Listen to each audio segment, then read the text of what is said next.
Isabella Morris was the heart of Snow Ridge, a beloved teacher known for her warmth and kindness, while Lucas Reed was a handyman with a troubled past and secrets he couldn't keep buried. Their lives seemed worlds apart, but in the 3 days before Christmas, their fates became tragically intertwined in a story of betrayal, hidden truths, and a sinister darkness lurking beneath the town's cheerful facade. Snow Ridge was the kind of town that seemed to have been plucked straight from a holiday postcard. Nestled in a valley surrounded by snow covered hills, it was a quiet place where everyone knew each other, and every street was lined with houses adorned with twinkling lights. The aroma of pine and freshly baked cookies wafted through the crisp winter air, and the sound of carolers echoed softly in the evenings. Christmas was only 3 days away, and the town buzzed with anticipation. Children built snowmen in their front yards, families rushed to finish last minute shopping, and neighbors exchanged cheerful greetings as they crossed paths. In the middle of this festive atmosphere, Evergreen Lane stood out as one of the most picturesque streets in Snow Ridge. Lined with well kept homes and decorated to perfection, it was the kind of place where nothing ever seemed out of place. But on the evening of December 22nd, something unusual disrupted its tranquility. At 8 p.m., Caroline Blake, who lived 2 doors down from the Morris family, noticed something strange. A car was parked outside Isabella Morris's house with its headlights on and the engine running. At first, she thought nothing of it. Perhaps Isabella was waiting for someone, or a visitor had forgotten to turn the engine off. But as the hours passed and the car remained, Caroline's curiosity turned into concern. She decided to walk over to check. The cold air bit at her cheeks as she approached the car. Peering inside, she found it empty, yet still idling. Something about the scene felt off. Turning her attention to Isabella's house, she noticed that the front door was slightly ajar. That was unusual. Isabella was known for being careful, always locking her door before heading out. Caroline hesitated, then decided to call the police. She didn't want to intrude, but couldn't shake the feeling that something was wrong. When officers arrived, they carefully entered the home. The interior was silent, save for the faint hum of a heater. In the living room, a half-decorated Christmas tree stood surrounded by boxes of ornaments, as if someone had been interrupted mid-task. A plate of cookies sat on the kitchen counter, untouched. Isabella's purse was there too, her phone lying beside it. It seemed as though she had intended to return shortly, but never did. A thorough search of the house revealed no signs of forced entry or struggle, but Isabella was nowhere to be found. Her absence was perplexing and troubling. A teacher known for her reliability and warmth, she had no history of disappearing or acting out of character. The officers canvassed the neighborhood, asking neighbors if they had seen or heard anything unusual, but no one had any answers. As the hours ticked by, the festive air of Evergreen Lane grew heavy with unease. The disappearance of Isabella Morris had pierced the heart of the town's holiday cheer, leaving behind a lingering question. Where could she have gone? By the morning of December 23rd, news of Isabella Morris's disappearance had spread throughout Snow Ridge. The small town, known for its close-knit community, was thrown into collective worry. Neighbors who had shared holiday greetings the day before now exchanged uneasy glances, their festive spirits dampened by the grim uncertainty. Isabella wasn't just a resident. She was a beloved figure in the community, a teacher who had touched the lives of nearly every family in town. Her absence was more than a mystery. It was a blow to the very fabric of Snow Ridge. Detective Natalie Pierce, known for her sharp instincts and calm demeanor, took charge of the case. Her first step was to gather as much information as possible about Isabella's life. Speaking with friends, coworkers, and neighbors painted a picture of someone deeply rooted in her community, a woman who was dependable, compassionate, and far from the type to disappear without explanation. Yet, as the details emerged, a troubling thread began to form. Several people mentioned that Isabella had recently seemed uneasy, though she had downplayed her feelings when asked about them. She had once confided in her close friend Ellie about feeling watched, but she brushed it off as paranoia. Detective Pierce dug deeper, searching for clues that could explain Isabella's sudden disappearance. Teams of officers combed through her home and surrounding property, hoping to uncover anything that might shed light on her whereabouts. In the backyard, Officer Ethan Green made a discovery that raised more questions than answers. Footprints in the freshly fallen snow led away from the back porch, disappearing into a wooded area at the edge of the property.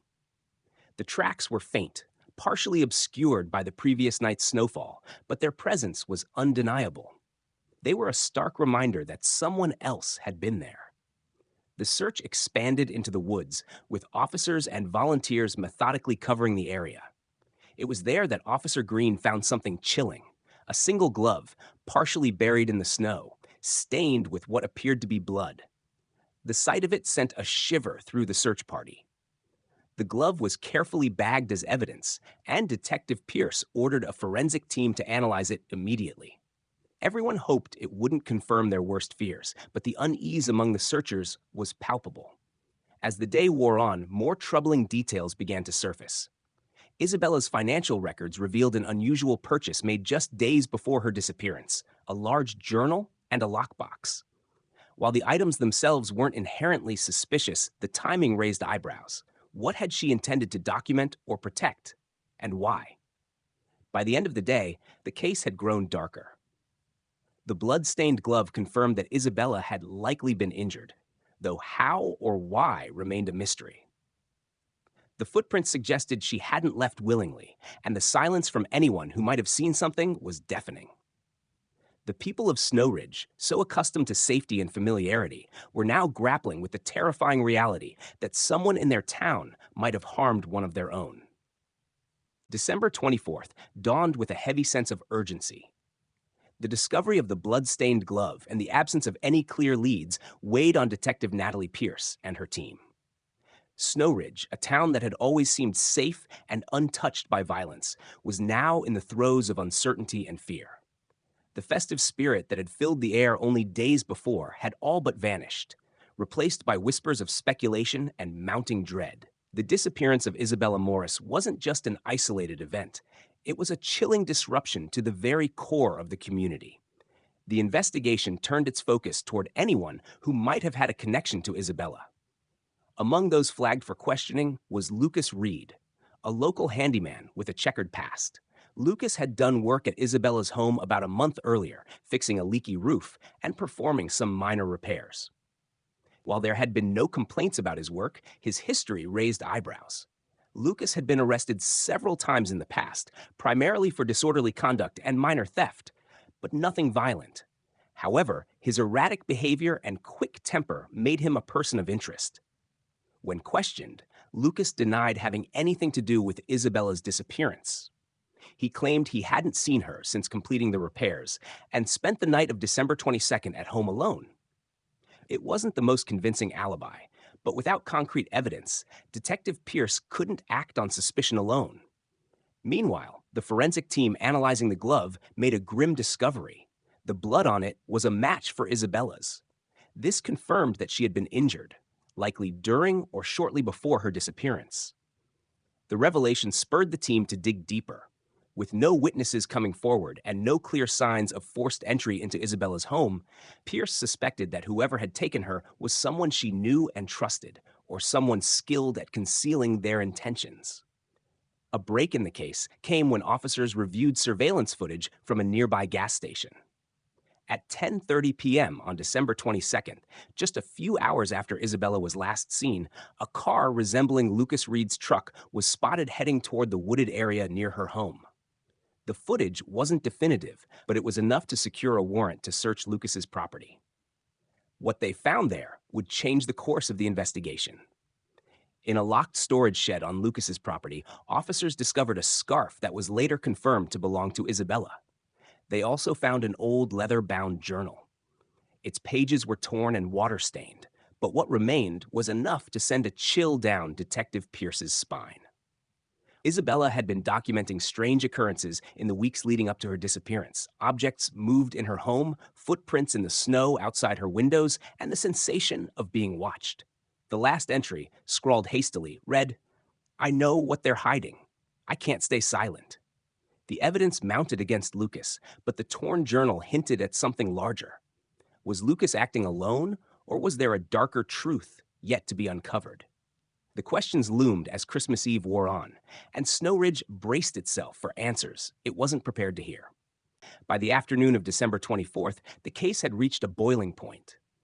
The discovery of Isabella's scarf in Lucas Reed's shed seemed damning, but something about the situation felt incomplete to Detective Natalie Pierce. Lucas's prior criminal record and erratic behavior made him a likely suspect, but the fragments of Isabella's torn journal suggested a more complex story. The words, "I know what they're hiding," hinted at something larger, something that might have put Isabella in grave danger.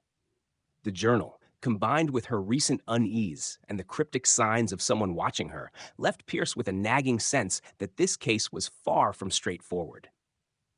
As the day wore on, a witness came forward, adding another layer of intrigue. Noah Turner, a local teenager who often walked his dog near the woods, contacted the police with a startling account. On the night of December 22nd, he had seen a man dragging what appeared to be a large, heavy bundle wrapped in cloth toward the frozen lake at the edge of town. Initially dismissing it as someone hauling firewood or holiday decorations, Noah thought little of it. But after hearing about Isabella's disappearance, the memory came rushing back. He provided a description of the man, and while it was vague, it bore a resemblance to Lucas Reed. This new information prompted a search of the lake area.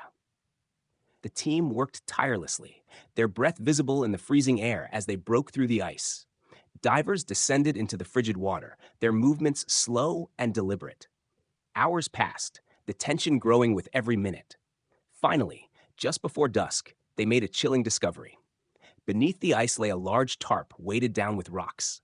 Inside was Isabella's lifeless body, her hands bound with rope and a note pinned to her sweater. The note, written in shaky block letters, read, "She wouldn't stop digging."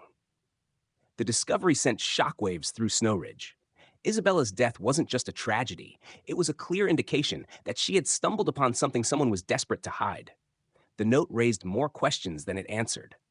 What had Isabella been digging into? And who had silenced her to keep it buried?